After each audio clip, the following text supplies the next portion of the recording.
Hi, I'm Jim. Welcome to the Unbound Performance Podcast, where we explore the world of sports and performance mindset training. And I'm Caroline. Each week we talk about the strategies, habits, and mental framework that help us to excel. Let's get into today's episode. I'm pumped. Are we ready? I reckon. You reckon? You reckon so? I'm just going to jump right in. Great. Here we go. Here we go. One of our devoted listeners, Brad Watkins. Does he listen every week? He does. I'm Yes, not he surprised does. at that, Yeah. but glad to hear it. Well, we are fascinating. You can keep that in. I will. But he had texted me. He thought a great topic would be the topic of antifragility, which I read the book, Nassim Taleb's book, Antifragile, and it covers a lot of ground. It's really a great book, but a lot of it applies across the board, like governments, business, different organizations, but it also applies, on a much smaller, granular level. That's a big popular word these days. Granular. I use that in my calls a lot at work. I never do. I'm not that cool though. You are now. Yeah. You. Awesome. I'm appropriating Word cool of the from day. you. Granular. But on a personal level, which I think that's where we're going to center our discussion, I find it that a lot of people will think like the opposite of fragile is resilient. Or robust, and it's actually not. A little away from your face. Yeah. How's that? That's better. Yeah. Good. So a lot of people will, when they hear the word fragile, they think the opposite of fragile is resilient or tough or robust or something, but it's even more than that. So fragile means obviously you're easily damaged, easily blown apart, which is it's not something we want to be. Right. Often we promote the idea of being resilient. We've talked about that, and that generally means like you just come back like you were before. Right. In the book, he uses the example of the phoenix, rising, but it stays the same. Yeah. It's just maintaining status quo. Whereas beyond that is anti-fragile, where you come back even stronger. Yeah, the example I was reading this morning, the example I came across this morning that I thought was helpful was like if you drop a wine glass, it shatters, it breaks. If you drop a plastic cup, it won't break, but it's not any better than it was before. So it's that middle ground of like, or maybe not middle, maybe it's one step above those two where you either break down or you don't break, but you don't get better. But the one step beyond that, which is break down, repair even better.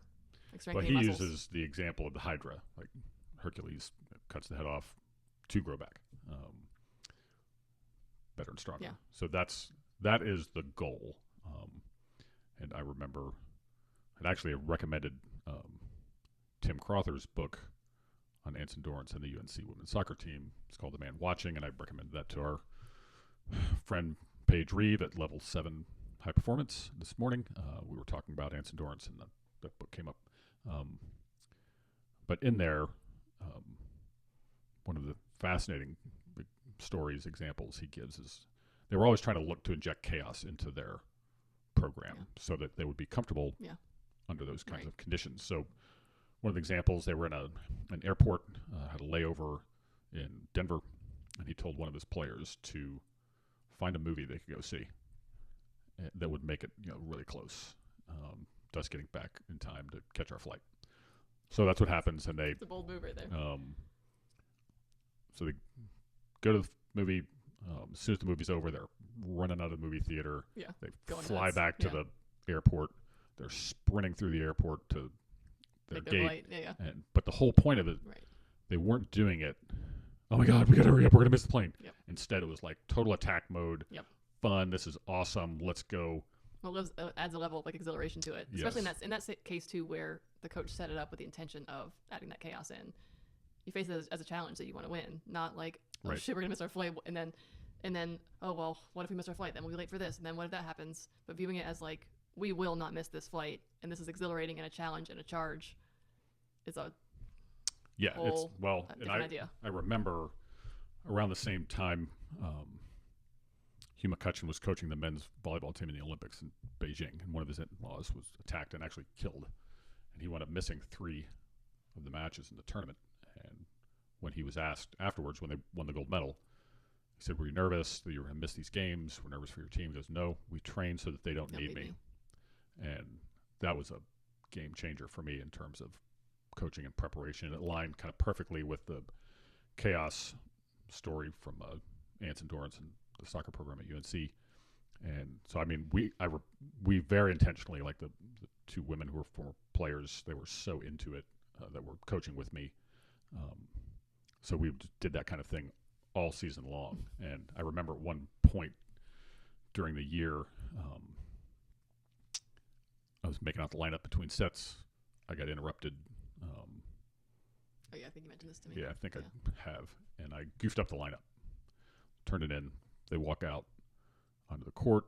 They quickly realized that the lineup's wrong. All they did was look at me and say, "You screwed up the lineup." And then they move on. They worked it out. Right. We'll run this. I'll run this. That's one of the best coaching memories right I have. I wish I could say that I did it on purpose, because then I'd really look like a genius. Yeah. But I just goofed it up. You just messed it up. But they didn't blink. Yeah. Bam, and then they just steamrolled. And that was the goal. Right.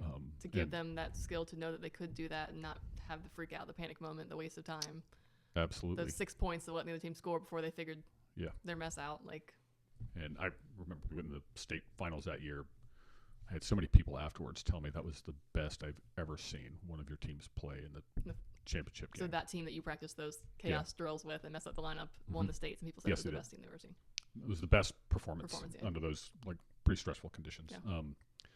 So I can still see them on the court working it all out. It's a really cool memory. But that was, to me, that's the point of coaching. It's the point of parenting. It's to not be needed ultimately. Yep. And so Taleb in the book, he even talks about parenting and like the helicopter parents, when you pave the way so that they don't have to struggle and they don't experience adversity. They need you forever. Well, and they're totally ill-equipped to handle when inevitably the adversity comes. Yep. And so being willing to watch them struggle and fail and learn and grow and get tougher, that is it. Yeah. That is it. And I think the ease with which we can be rocked by things that happen every day, by something someone says. Yep. I want to become more and more impervious to that, and not just stay the same, but use it to become better. And that's what I want for anyone I ever work with. That's what I want for our kids. Not just that they can, we'll get them next time kind of thing, but that they're, whatever, we talked about this last time, they're becoming more. And they have no chance of doing that if we coddle and baby and, pave the way. You hear a lot of, success stories of people who say, 5 years ago, I had $100,000 of debt. I had nothing in my pocket. And I decided to power on because I was passionate about my business or whatever it is, that's the challenge. And I think there are a lot of scenarios outside of sports, outside of parenting, where people face adversity. I saw a clip of a podcast yesterday of some guys talking about that, you almost have to be, when it comes to your dreams and your goals, create a literal delusion. You have to believe so much into. Did I send it to you? No, but I'm very familiar with it. Basically, it was you have to believe so much in your goals that other people think you are literally delusional, and maybe you think you are too, but you're so firm and that your belief is so strong in your goals and the outcome that you create a delusion so that you can get there. You hear people say, people thought I was crazy. People thought I'd never make it. I was so in debt. Whatever that rock bottom is, that kind of climbing out of the ashes and becoming better and stronger, not just coming out of it. That to me is the ultimate. Set your sights high. If you believe you can do something, you can create that for yourself with enough willpower and the right mindset and that toughness in volatility. And you won't ever do that if you keep playing it safe. 100%. And that's, another point he makes is that if you risk and fail. Well, safe and delusion never go together. For sure. You're still heroic and legendary. Yep. Great. Because you tried. Whereas if you play it safe, and do nothing, no one remembers then then you're not great. You're well, just and, small. and right, and You're it's small. not about even other people remembering your greatness, but just your own pride in what you do. If you play it safe and you fail, or you play it safe and you got there, but it wasn't quite what you hoped it would be, versus all in, head into a wall kind of. Frankly, I actually kind of like the word delusional in this scenario. It suddenly goes from delusion to reality, and you've won. Well, a friend of mine, I won't say where, she coaches college volleyball. She was telling me how one of the freshmen on the team had quit already, and how distraught she was, and she was doing everything she could to try to get her to stay. And that's what happens. I mean, you quit not even weeks into the season, your first semester away from home, and everything that happened up until that point did not prepare her for what she had to deal with. Yeah. And so that's a failure in parenting. That's a failure in coaching. Support system for her. Yes, the whole support system. So that's why that support system really matters. Yeah. And if you want to help people become the best they can be and to become risk takers and not just being so crippled by fear of failure that they do nothing, they don't walk out of the house, then literally in some cases if you don't want to do that, then you have to put them in positions where they are going to struggle and fail. No, well, I mean, we talked last week about the support system and achieving your goals, and it's not just a support system to you got it, encourage. And a huge part is encouragement. Sure. But on the other side, it's not just encouragement when you're doing well and support in excitement for the wins, but the support and catching you when you fall and pushing you when it's a struggle and giving you the resources to persevere through the struggle, and know that there's those quotes that I'm gonna butcher this, but basically you learn who your friends are, not when you're winning, but when you're losing, more or less. And not just friends, but family, coaches, teammates, whatever it is. It just builds that even stronger when you have faced adversity of some sort, and those people rally around you and want you to not only get through this, but be better on the other side.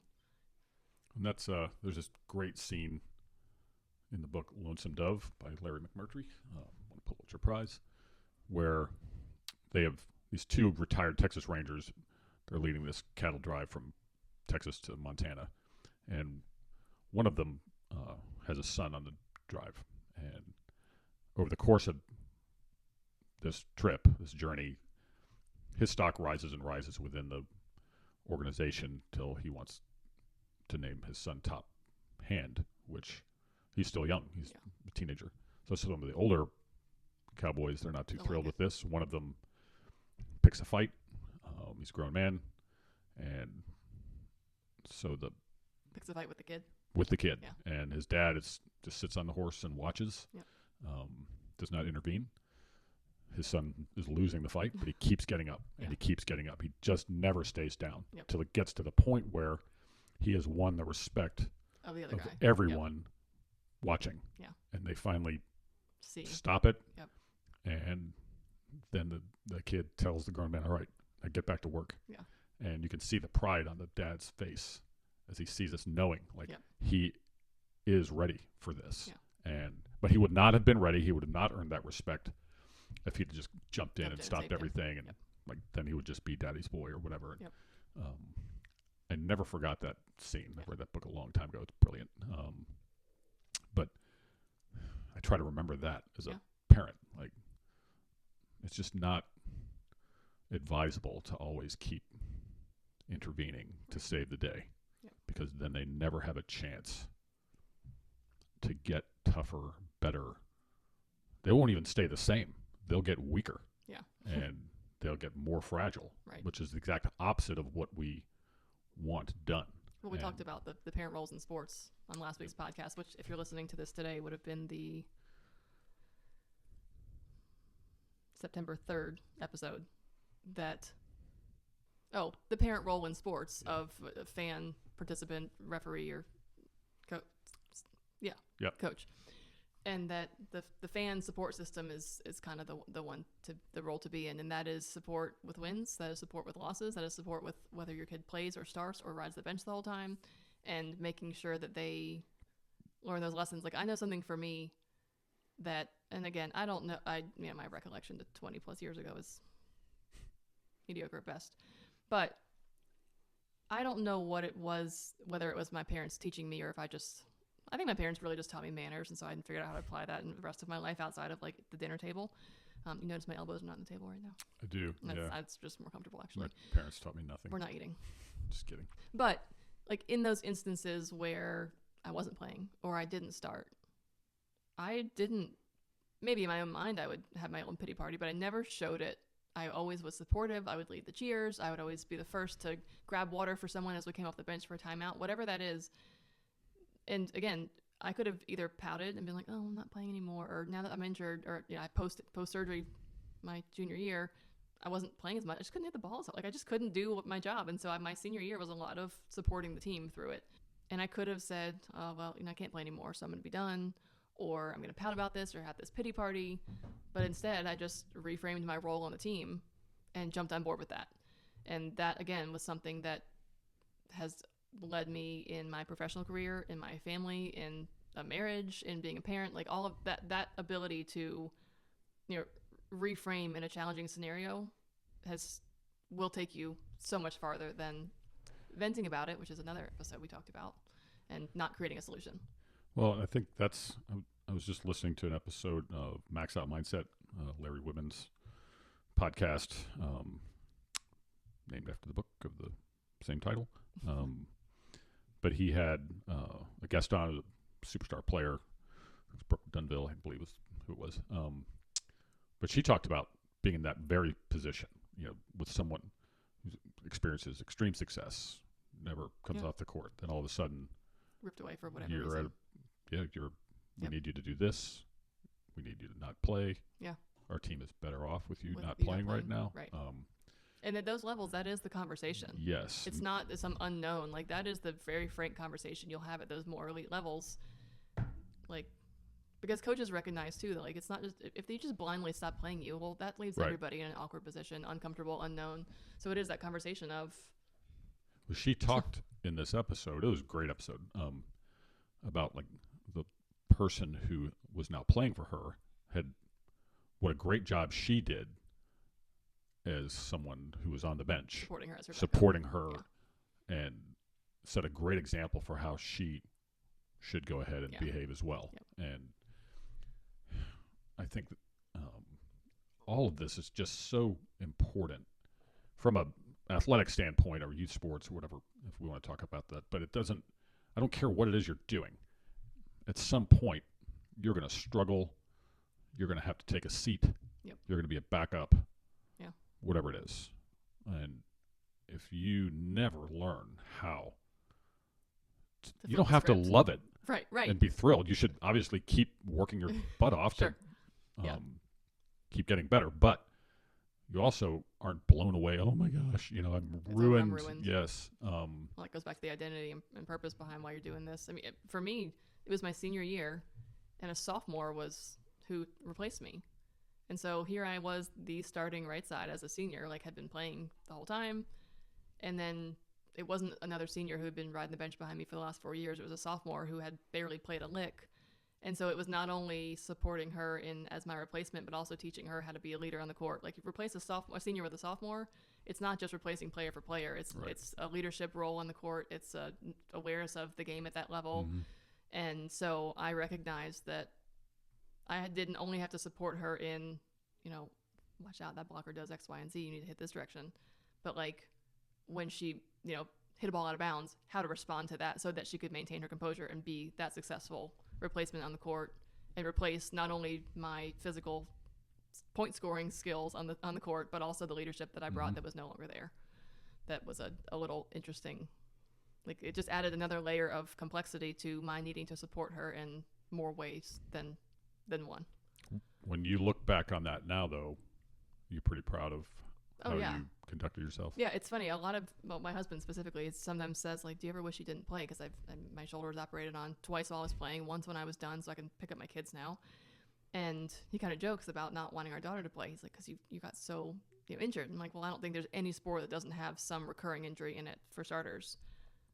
But if I had said, you know what, my shoulder's not working anymore, I'm hanging it up, that wouldn't have been a way to end basically what was my life for the last 6 or 8 years. But more so, I got to be around it. I got to reframe it. I got to have that experience of facing that adversity and being on the other side of it, and seeing that I still felt like I had a place on that team. I still felt like I had worthwhile input to provide and guidance and leadership to the team that I know has provided me that ability to now do that as a parent, as a coworker, as a friend. And yeah, 100%. I mean, I'd never think like, oh, I shouldn't have. It's interesting in the book Antifragile, he talks about the meaning of scars, and you'll never get any scars if you just sit there and do nothing. And that's not what we're here for, though. Yeah. But Marcus Aurelius, he talks about, like, we're not right made to just stay in bed in the morning because Yeah. it's warm and comfortable. Yeah. We're made to get up and go. Yeah. And whether it's cold or blistering hot, like, that's it. get the job done. So it's our job as parents, as coaches, leaders, managers, whatever you want to call them, to help people be able to face, not just deal with, but deal with whatever adversity comes in a way that they come through better. Yeah. Like they've learned, they've grown as a result, and that's what scarring does. Yeah. And so trying to play it safe so that you're scar-free is a gross way to live. It's wildly unsatisfying. Right. And, it's not terribly inspiring. Sure. Well, like the example of coach saying to you, our team is better off without you playing.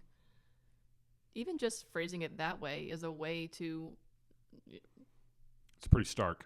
It's pretty stark. No, but I like it because it's very not honest. It's not sweeping it under the rug, acting like, oh well, we just really think it is the honest truth. And the more we can be truthful with, especially in the coach-player relationship, the more you can have that open, frank dialogue. There's no misunderstanding. There's no wondering, because I think what leads to that tension and frustration is the lack of clarity on both parties. If someone says, I'm just not sure we should do that because, it doesn't, name the reason, versus just like, I don't think we should do that, or I don't want to do that, or I'm not doing that. That's way more clear than trying to give some explanation that doesn't really express the true feeling. So if a coach just says, in your current condition, our team is better off with so-and-so playing, end of story, that doesn't leave any sort of argument on the player's end. It doesn't leave any further explanation on the coach's end, and both parties can move on with their jobs. Player finds a new role, coach continues on with theirs without some, ankle biter kind of doing that. And frankly, I think that's more successful. It's similar to parenting your kids. If you just tell them the frank truth about, if so-and-so's mean to you on the playground, and it's like, oh, I'm so sorry, she shouldn't have said that to you. It's just, that was really unkind. Versus just like, hey, some people are going to say mean shit to you. Not to my 6-year-old, I don't say that. But between you and me, some people are going to say mean things to you. And you can choose if you want to try to believe them and let it ruin your day, or just say, you know what, your words are not going to control me today. If you're going to be blown apart by every mean thing someone says. Yeah, we just told her, just say back to them, are you having a bad day? That's right. And then walk away. But I know our daughter, she's 13, and she's working on her 3rd degree black belt in Taekwondo. And the other day she injured her. She's legit. The other day she hurt her thumb in a volleyball game, her JV volleyball game. And we didn't know she was hurt. She just kept playing, and she gets in the car, and I hurt my thumb. And so we looked at it. It looked swollen and looked not so good. Painful. Yeah. But she had Taekwondo class that night. Yeah. She didn't even think about asking, can I not go? Yeah. She didn't tell anyone when she got there, I hurt my thumb, I can't do anything. I'm going to be a little under the weather tonight. Just I remember, when they had to do push-ups, her left hand, she was doing the push-up on the side of her hand, so her thumb wasn't on the floor. She never said anything, I can't do push-ups, can I do sit-ups instead? Right. She just did it. And it seems like no big deal. To me, that was like, I thought that was so cool. Well, Because when I was 13, I probably wouldn't say, my found the hand reason hurts. out. Yeah. Well, I think things, and again, like not, if you have a legitimate injury, sure. Right. But I think it's that idea of, at what point do you let something prohibit you from Boom. moving What's it on? take to stop you? Versus, can I still do it? Okay, so again, she was injured. It was very clear to you it was hurting, but she still found a way to do it. And it's not about injuring yourself further so that you don't ever quit. Sure. It's about how much can I keep going? Like, how much is this really limiting me? Right. Like, if every time, my back was bothering me, I just like, I can't drive the kids to school today. I can't sit in the car for 10 minutes. Like, okay, the reality is you can do that. So like, and that's a silly kind of trivial example, but when we think about, you see a lot of athletes roll an ankle, tape it up, and move on. We don't want to continue to injure further or make you push through some unreasonable pain. But like, what's your limit? Are you going to decide that you have an excuse and so I'm going to stop everything? Or are you going to keep on doing what you're able to do and only limit yourself of truly what you can't? Well, that's Mike Tomlin, the coach of the Steelers. He's got a gem of a saying. He said, I'd much rather be saying whoa than giddy up. And yeah. That's like, sometimes you need people to say whoa. Yep. My daughter's thumb injury was not one of those times. Yeah. Instead, she So decided she was going. Yeah. And neither one of us said anything. I didn't even really say much to her afterwards. But I thought it was really cool that's the approach she took. We have, I believe, entered the phase where my daughter realizes that, like, oh, I have a tummy ache. Like, the kids get to go to school and they have a tummy ache, right? Or get to leave school and they have a tummy ache. But I really try to, like, if she says my tummy hurts, I will comfort her. But usually I'm just like, well, you know what? You go lay on your tummy on the couch and take a 5-minute break and see if you feel better afterwards. Or my head hurts. Well, let's turn the lights down and have some quiet time for 5 minutes and see how you feel. It's not this big, huge to-do about it. Because the bigger, especially in the case where you have a feeling that they're trying to create a big to-do about it, if you respond in a big way like that, then it's that manipulative version of I have a tummy ache versus, and not only am I teaching her not to manipulate the situation, but I'm also teaching her to understand, okay, I have a headache, but I can still go to soccer practice. Or I'm not feeling my best, but if my best is 70%, then that's my full. That's as much as I can give, and I'm going to go give it anyway. And that idea, I mean, we all go to work with headaches. We all go about our day with a sore back. We all, well, no, I shouldn't say we all, I guess. We should. There are things that we just do life. We just keep on doing the things because they are necessities that need to get done. And I think that applies in so many areas to where, like, truly assessing, is this actually prohibiting me from doing what I need to do? Or am I using this as an excuse because I really don't want to do what has to get done? Well, there are ways to become anti-fragile. Sure. And I want to make sure we shot those in here. Like, you can purposely add stress and chaos into your daily life. So that might mean intermittent fasting, cold shower. Yep. Something that zings you or puts you out of your comfort zone. Something hard. Yep. That's Steve Magnus' book, Do Hard Things. That's the reason to do hard things, is because you get better and tougher. It's the only way. And so injecting stressors is a good thing. Right. Stress isn't to be completely avoided. I know I think it was in Antifragile used the example of running versus cycling, where cycling won't improve your bone density. Running or lifting weights will improve your bone density. So we want to apply stress to those bones so they become thicker and stronger. Yep.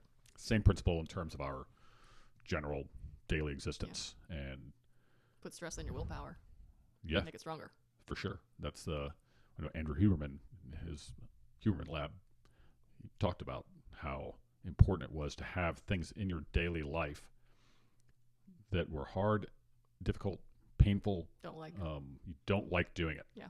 Because it actually affects your brain in a way that makes you better able to deal with that stuff. Right. And if we're just always seeking comfort and ease, the good life, or however you want to call it, it's not a good life to me. No. And then you're not able to deal with, because adversity is coming. Like, it is coming. And it's unavoidable. But that's what else do you expect? Like, we generally live in a charmed existence in this 100%. country, but there's still going to be difficult times, illness, tragedy.